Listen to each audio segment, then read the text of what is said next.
Itetest ng COMELEC ngayong araw ang kontrobersyal na script at hash code na ginagamit po sa transparency server ng PPCRV. Ito ay para patunayan na wala daw dayaan sa pagbilang ng boto para sa pagka-vice-presidente. Para sa update, umaaksyon live mula sa PICC si Jen Calimon. Jen.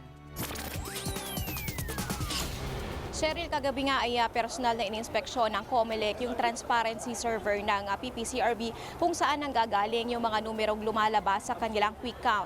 Ito ay sa gitna ng protesta ng kampo ni Senador Bongbong Marcos ukol doon sa nagalaw na script na dahilan umano ng mga dayaan. Sa isang secured na kwarto kung saan naroon ng server, kinopya ng mga taga-COMELEC ang mga script at hash code. Itetest daw kasi ito ngayong araw sa harap ng media para masigurong hindi nga nito mababago ang resulta ng eleksyon. Ipapakita rin, Cheryl, ng COMELEC kung paano binago ang code na nagdidikta sa pagbabasa ng letrang N.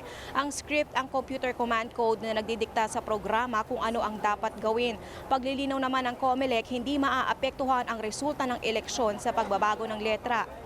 Tinitingnan din ito kung may pananagutan ng Smartmatic dahil pinalitan ng tauhan nito ang script nang walang abiso mula sa COMELEC. Para rin daw makampante ang lahat, ay ipapakita ng COMELEC ang kopya ng CCTV ng sinasabing paggalaw sa transparency server.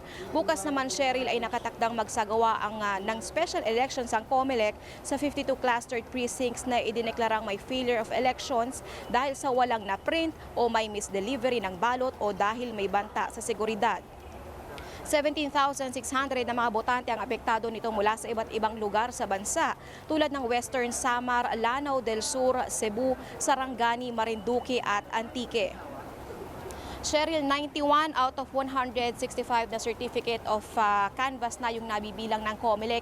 At ayon nga sa COMELEC, hindi pa raw nila masabi kung kailan talaga matatapos yung bilangan dahil titignan pa nila kung makakaapekto yung makukuhang boto mula doon sa special elections na gagawin naman bukas. Samantala, alas 10 naman ngayong umaga ay nakatagdang magsagawa ng press conference ang COMELEC para bigyang linaw pa yung issue tungkol nga doon sa nagalaw na script.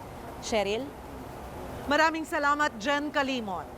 Be sure to come back. Use 5 everywhere. Copyright 2016.